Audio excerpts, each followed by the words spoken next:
did you pirate your FL Studio? Okay. Yeah, I borrowed FL Studio from Blue Tracker. Okay. Okay, you're gonna be on this with me, you know. Yo, guys, are we getting fried? We're getting fried. We're doing reactions, guys. We're doing body cam reactions. Body cam reaction. Wait, I don't get it. I just so much storage on my phone. 6 most disturbing things caught on police body cam footage. Guys, we're watching this one. On December 25th, 2020, a 63-year-old guys, I'm gonna be playing some.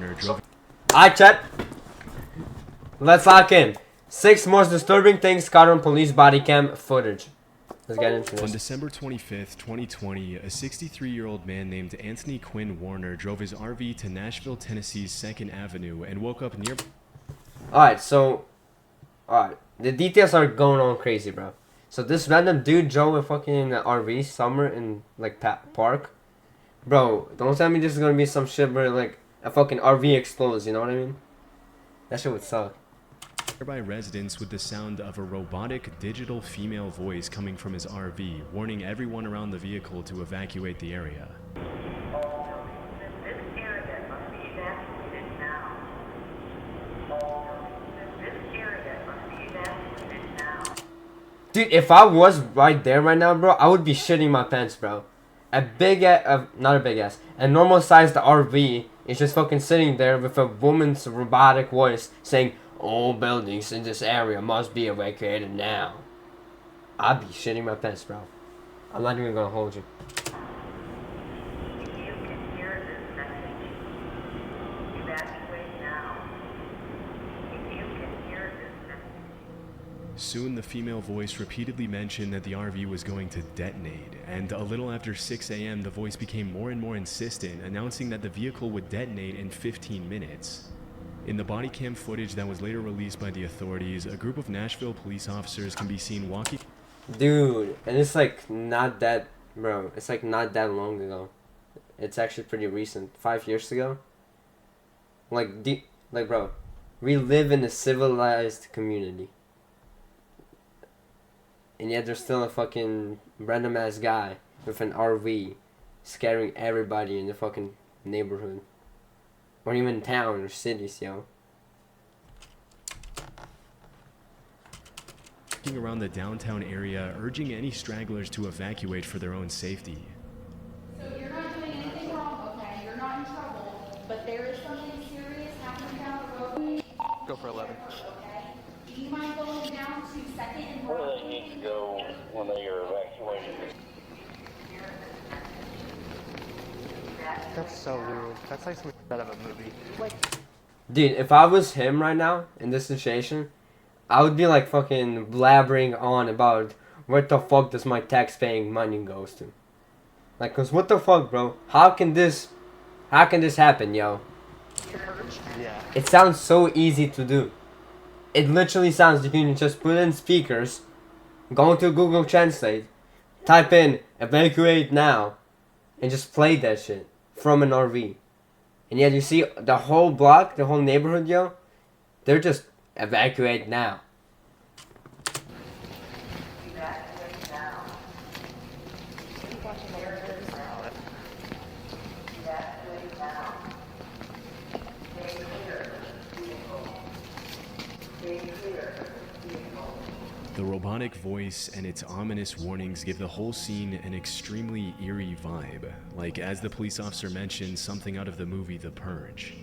Strangely, the RV also broadcasted snippets of the 1964 hit song Downtown by Petula Clark, which is a song about how if you're ever feeling sad or lonely, you should go downtown and you'll feel better in the hustle and bustle of the city. What the fuck was that? Was that fucking Fortnite? That was fucking Fortnite, yo. Fortnite just fucking jump scared me mid-video. Unfortunately, the robotic voice wasn't bluffing, and just 15 minutes later, the RV detonated near the AT&T building, causing damage to more than 50 buildings and even collapsing a few of them with its massive blast radius. In the aftermath of the incident, the cops can be seen assessing the damage and moving nearby pedestrians to safety through body cam footage that can only be described as apocalyptic. Dude, look at the destruction that shit caused, yo. That's like years worth of renovating. Bro, like, I don't understand. How can someone be this sick in their head to, like, do something like this, yo? Just blow up a fucking RV, yo. That's like, bro, there's gotta be a reason to it, no? A dick. Second block. Command to 425. Are you 10-4? You guys okay? Correct. No, my guys. Where's your car? How you doing? Okay, go to your car. 217. Myself and 215 are on the route. Command, make sure all units are direct. There may be ammo in that vehicle. We don't need anybody coming up the Second Avenue exposed. You okay? Yeah. Oh my god, is that blood? Yo, you guys see this? Is that blood? Did people die? Good man. I appreciate it. Even though the explosive inside the RV was extremely powerful, the cops managed to evacuate most of the nearby residents, and thankfully nobody outside the RV lost their lives.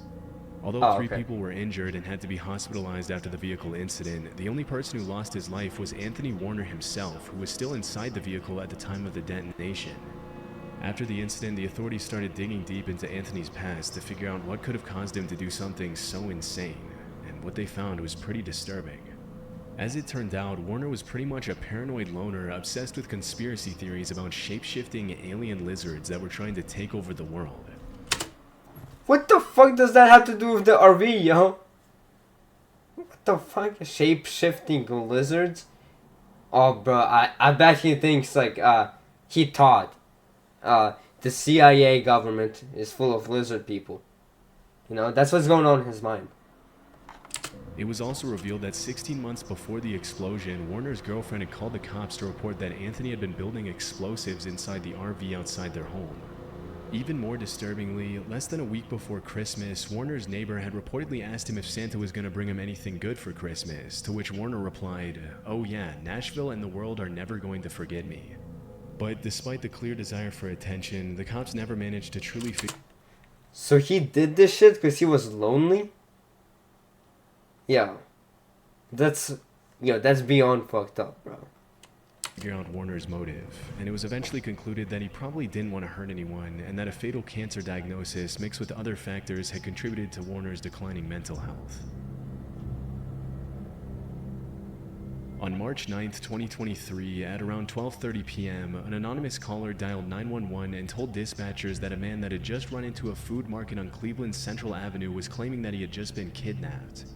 As soon as police arrived, they were able to talk to the alleged victim, and the jarring conversation was captured on one of the cops' body cams.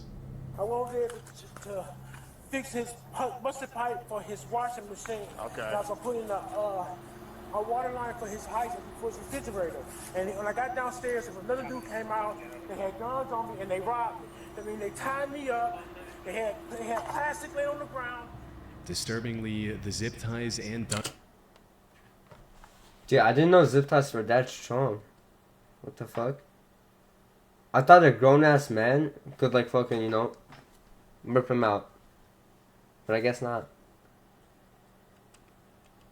duct tape that were used in the kidnapping can still be seen on the man's body as he explains what happened to him. As the victim mentions to the cops, the perpetrators forced him into his own van, robbed him, and then held him for ransom before he managed to escape.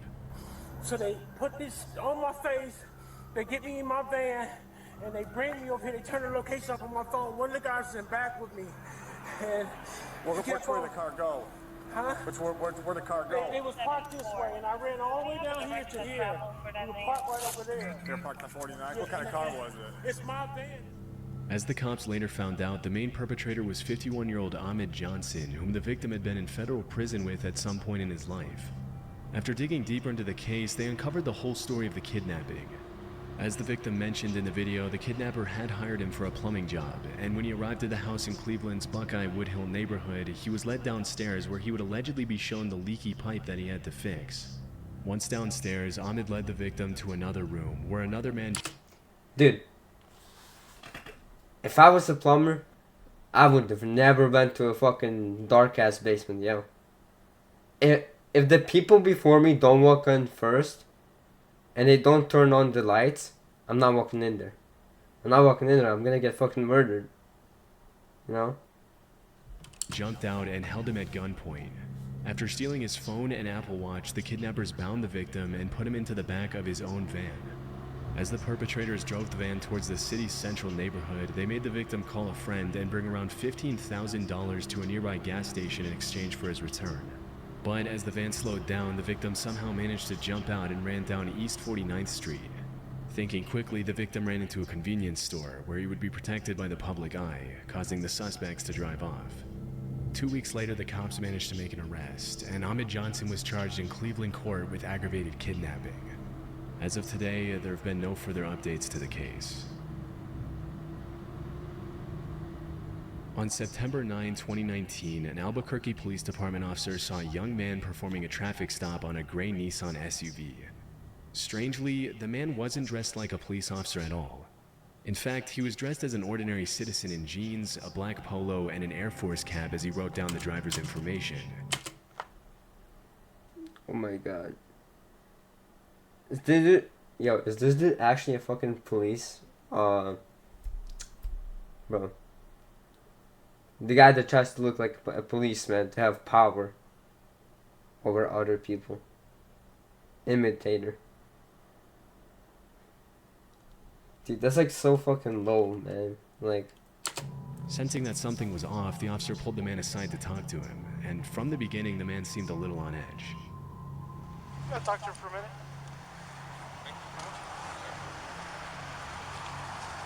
I do. What's going on? Let's just talk back here real quick. Where you work for? Early country talks. Okay. I know, I'm under-equipped. Okay. Normally, if you're out here, man, if we're making a traffic stop, you're just gonna have to stop. Alright? Do you have an ID with you? And this is all I got. I mean, like I said, I'm under-equipped. I was just heading over there to the courthouse It's a courthouse for what? to get my crap. Okay. I know, it makes no sense. I caught him going 120 down I-40. Okay. Why do you have lights on this vehicle? Personal, I know. Do you have an ID with you at all? No, I keep it on my uniform. The man claims that he was on his way to the courthouse when he pulled over the driver of the gray Nissan. Suspiciously, though, he claims he doesn't have any sort of identification on him because he allegedly left it inside his uniform. After a bit of question, dude, the more I look at him, the more I think of a school shooter, bro. Like, this is the type of guy to just pull up to school with an AR. I'm being so dead ass right now. This is the portrayal of a school shooter. the man says his name is Brendan Wazinski and confesses that he was using his personal vehicle to pull over civilians, but insists that he's been an officer of the law for 3 years. Simple. And I'm not here to mess with you, man. It's just the thing is, yeah, he was speeding, dude. You could have called it in, and because if you get into shooting, you're Right. All right, man. I understand. This, for starters, I know this looks really bad. Yeah. This looks really bad. This screams whacker. Right. How long you been on? About 3 years. Okay. I've been on for like 13 years. All right, so. After checking the database, the officer notices Brendan's name doesn't pop up on any nearby law enforcement agency's list, and at that point his only option is to put the suspect in the back of his vehicle while he waits for his supervisor to figure things out. Less than 5 minutes later, Brendan gets cold feet and confesses that he's not a real cop. What's up, man? Alright. I'm just gonna be straight up honest with you. I'm not a cop. Okay. Okay. I'm just gonna be That honest. badge from? I bought it offline. Okay. Do me a favor, stay in here, okay, for a second. As soon as his supervisor arrives, the officer briefs him on the situation, and they decide to arrest. Dude, he just confessed this, bro. If I was him in this situation, dude, I would try to bullshit my way out of this, bro. Like, I don't know. Say some weird shit and, you know. Straight up pleading for insanity. And you're like, I might keep just doing this bullshit, bro. Until, like he sees me doing that bullshit. So he's like, are you insane? I'm like, he's gonna think, yeah. So he's gonna take me there, bro. Then in courthouse, bro, they're gonna ask me if, they're gonna ask me, like, what's my plea? And I say, not guilty, due to the reasons of insanity, and boom. That's what I would have done there. Brendan for impersonating a police officer. After putting him in cuffs, the sheriff arrives to assess the situation. I honestly don't know how long Brendan was expecting to be able to get away with pulling people over pretending to be a cop, but it seems as though he was hoping to play vigilante with no consequences forever. Even though he didn't have a weapon in his belt at the time, it's not uncommon for people like Brendan to start using guns and handcuffs as intimidation tools once they get more comfortable and start thinking they can get away with it. Obviously, it's incredibly dangerous to have random people driving around the city pretending to be cops when they really have nothing to do with law enforcement at all, which is why the officers have no other choice but to bring him into the police station. After arriving at the station, the cops try to get Brendan's full statement, but the suspect contradicts himself a bunch and lies to try to get the officer's sympathy. Brendan says he was on his way to work when he saw a guy going 120 on the freeway and confesses that he freaked out when the cop asked him about his identity. Strangely, he alleges that the badge he used to fake his identity used to belong to his dad, who supposedly used to work with the sheriff's department before. Didn't he just say he bought it offline? No? Offline? He bought it offline? He's like already contradicting himself, I think. He was killed in the line of duty 5 or 6 years prior. And then when I made contact with you, I noticed you had a badge. Where'd you get that badge from? It belonged to my dad. It belongs to your dad? When was Well, it did. It did? Is he still around, or did he pass away? Well, he was killed. Oh, he was killed. As it was later revealed, this was a complete lie, and the truth was that he bought the badge online. Dude, there's just some shit in life that you just can't, joke about or lie about. You can't just fucking say, oh, I have cancer, or oh, my parents are dead, yo. That's like, bro, like if you say that, that's pretty much bad karma. That's like, creepy. As he had initially confessed when the cop interrogated him. It's hard to imagine that he thought he was going to get away with a lie like that when there was video evidence of him saying that he bought the badge online less than an hour ago. During the interview, it was also revealed that Brendan was only 18 years old, even though he said he was around 25 when the cop initially pulled him over. This makes the fact that he said he was married and needed to call his wife even more sketchy, and it's hard to tell which details of the story are true and which ones are completely made up. A few seconds later, things get a little scary when Brendan confesses that he had a loaded weapon in the glove compartment of the vehicle, which... Oh, hell fucking no, yo. This guy is actually insane. How did he get a weapon in the first place, yo? Aren't they doing like a checkup for guns? Which wasn't initially visible in the video. Considering he's a compulsive liar and an irresponsible teenager, it's pretty horrifying to imagine what he would have done with the handcuffs and gun had he been given the chance to play vigilante for a few more days or weeks or whatever. In March 2020, a judge sentenced Brendan to a year of probation. But just a few weeks later, he failed to report to his probation officer, refused to get a psych exam, provided a false address, and missed a scheduled meeting. As a result, the judge tightened his probation conditions, and as of today, there have been no further updates to the case. At around 8 p.m. on September 30th, 2021, 3 children ages 6, 6, and 7 were Wait. reported 30th, 2021. 3 children ages 6, 6, and 7 were reported missing. 30th, 2021. 3 children ages 6, 6, and 7 were around 8 p.m. on September 30th. Ages 6, 6, and 7 were 6, 6, and 7 were reported. 3 children missing in the Flamingo. 6 and 7 were 6, 6, 6, 6, and 7. 6, 6, and 6, 6, and 7. 6, 6, and 7. 6, 6, and 7. 6, 7! Flamingo Lake neighborhood in Montgomery, Texas. According to the parents, the kids had gone missing after they went into the Sam Houston forest and wandered off the main trail to go play in a creek. After the disappearance was announced to the public, the authorities launched a massive search that included helicopters, dogs, drones, off-road vehicles, and hundreds of police officers from multiple law enforcement agencies. The next morning, an anonymous Good Samaritan who was very familiar with the layout of the woods decided to take matters into his own hands and went into the National We got Superman here, yo. A model human. Forest by himself to find the kids. At around 9 a.m. on September 31st, the man found the kids and called 911 to bring the children to safety, and the whole rescue was captured on Sergeant Jason Smith's body cam. Come on, can y'all come to me? Come to me. Yeah, come to me. There's an opening right here. Come on, kids, come to me. They wouldn't let me in over here last night, so I just took off around the back. I've been looking all night long. Yes, sir. I have all Jesus three is good, children. ain't he? Ain't Jesus good? He's good. Kids, I'm the police. Are y'all ready to get out of the woods? Come on, buddy. Let's get out of here. You got cheeseburgers in your car? We're going to get something to eat. Okay? You want to hold my hand? We'll get out of here? Even though the kids were found just a little over a mile away from where they entered the woods, they'd still been lost.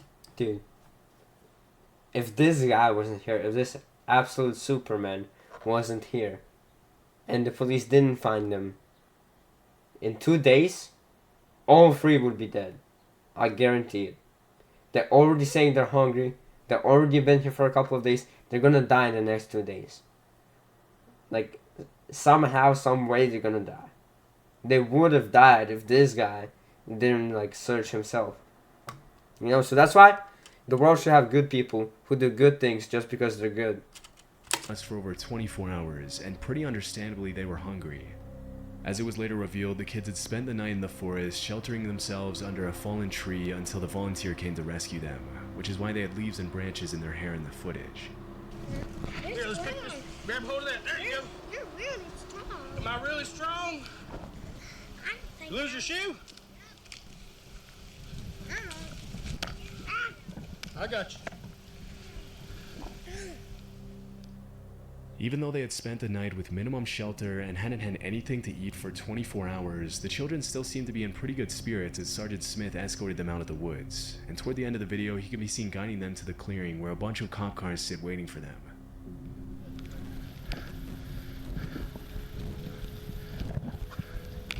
Thank you, Bill. Y'all got it? Come on, kids. Let's come out to the road. Dude, something makes me feel like this guy, this Good Samaritan, is actually, like, secretly evil. He kidnapped the kids, tortured them in the woods, and then, like, pressured them into lying and fake finding them and bringing them back to safety. So he gets an alibi. Note to that, yo. Please take notes.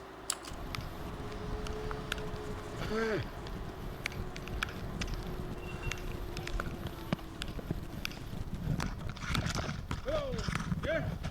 What? There you go, buddy. Look at you. You made it. It's honestly pretty terrifying to think that if they hadn't been found then and there, the kids would have probably ended up succumbing to the elements. But thankfully, they were able to get back home to their parents. On January 30th, 2017, New Mexico police received a disturbing call from a witness in Nevada who claimed he had seen a woman being taken out of her Las Vegas apartment by a man and put into a white van with a Texas license plate. After receiving the alert, the cops were able to locate the van in question less than 24 hours later and arrest the driver and passenger. Passenger.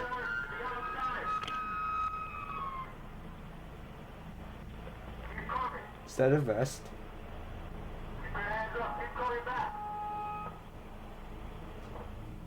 Once the suspects are out of the vehicle, the cops approach the white van, and that's when they find something incredibly disturbing.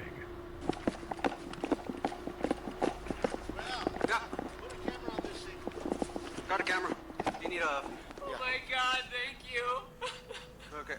Got it? Rolling? I got rolling. Okay, we're gonna get you out of here, okay?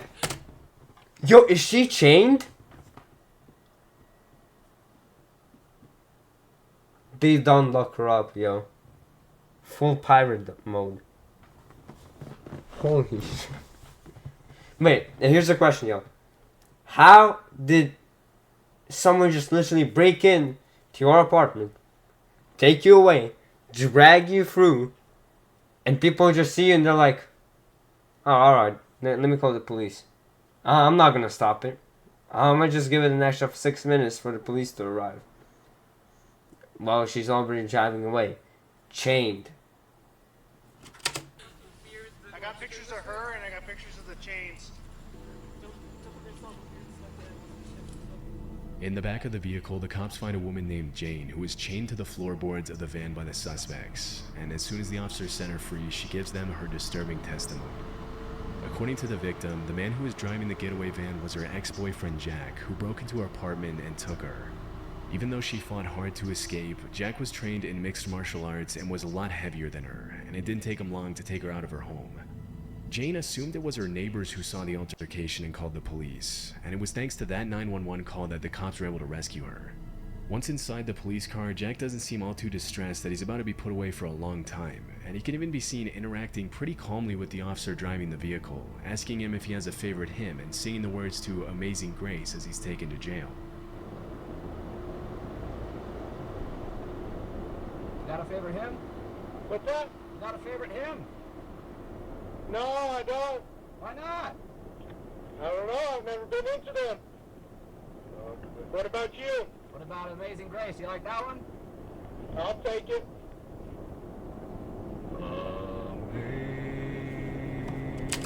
Dude, that's just fucking creepy, yo. Like, try to comprehend and try to, like, imagine what would have happened if police didn't catch him. What could have happened, yo? Like, honestly, there's like, yo.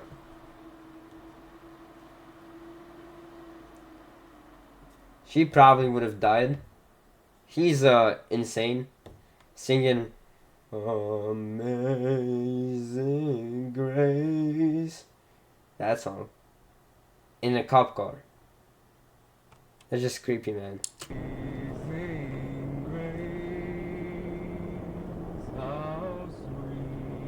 As it was later revealed, Jack's accomplice in the kidnapping was 19-year-old Samuel Brown. In the other cop car, Samuel asked the police officer to have a conversation with him, claiming that he's scared of everything that's happening. Is it okay to talk?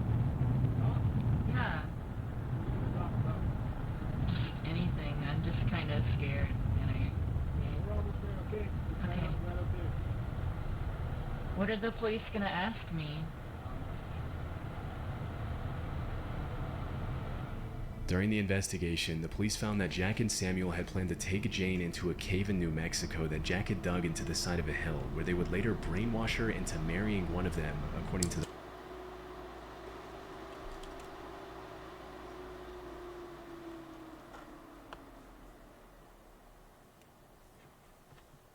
What the fuck? They were gonna take her to a cave and force her to marry them. My theory stands right. This guy is insane. The police report. After the horrifying incident, Jack was sentenced to life in prison and Samuel to a little over 5 years in prison. It's pretty disturbing to imagine where Jane would be if that 911 call hadn't been placed and the cops hadn't intervened. On April 8 of 2021, police officers from the city of Whitehall, Ohio, about 6 miles away from Columbus, received a report that a man was allegedly impersonating a police officer at a traffic stop. Upon arriving at the scene, they found a 26-year-old man named Casey Donovan Williams asleep in what appeared to be a Whitehall police cruiser. When he woke up, he told the cops that he was an off-duty cop working a special duty detail. At first, the officers bought his story, but when they were told there was no special duty assigned at that time, they returned to get the real story. And the exchange was captured on the cop's body cam.